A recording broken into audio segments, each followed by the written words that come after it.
हेडलाईन्सचे प्रायोजक आहे NBC bearings, लांब पळण्यासाठी। उद्धव ठाकरे अडचणीत असतील तेव्हा मदत करणारा पहिला मीच असेन। TV9च्या महामुलाखतीतून पंतप्रधान मोदींचं भुवया उंचावणारं वक्तव्य। ठाकरेंसाठी खिडकी उघडी केली का? राजकीय वर्तुळात चर्चा।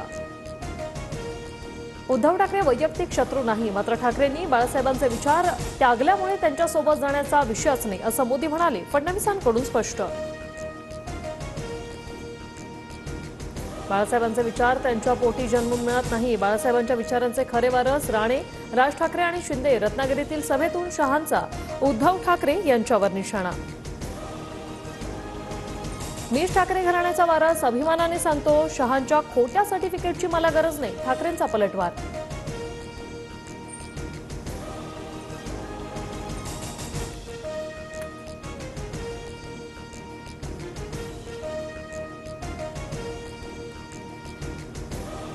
बाळासाहेबांचा माझ्यावर अतिशय प्रेम करायचे, त्यांच्या प्रेमाचं कर्ज उतरवू शकत नाही। शिवसेनेचा मुख्यमंत्री केला, हीच बाळासाहेबांना माझी श्रद्धांजली। TV9च्या मुलाखतीतून मोदींकडून आठवणींना उजाळा।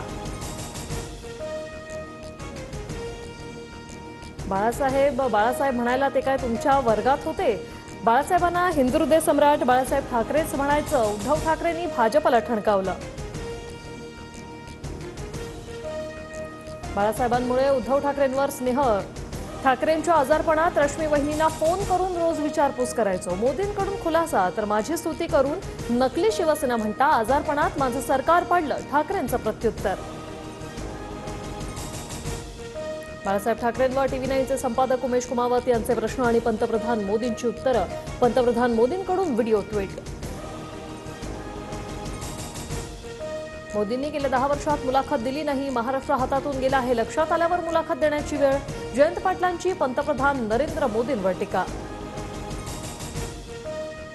सावरकरांचं नाव भाषणात घेण्याची हिंमत ठाकरेंमध्ये का? हिंमत नसल्यास उद्धव ठाकरे नकली शिवसेना चालवतात। कोकणातील सभेतून अमित शहांचा हल्लाबोल। शरद पवारांना या वयात कुटुंब नाही सांभाळलं, महाराष्ट्र काय सांभाळणार? मोदींचा पवारांना टोला, तर ज्यांनी लग्नानंतर पत्नीला सोडलं त्यांना कुटुंब काय समजणार? मोदींच्या मुलाखतीवर रोहित पवारांची टीका। हेडलाईन्सचे प्रायोजक आहे एनबीसी बेरिंग्स, लांब पळण्यासाठी।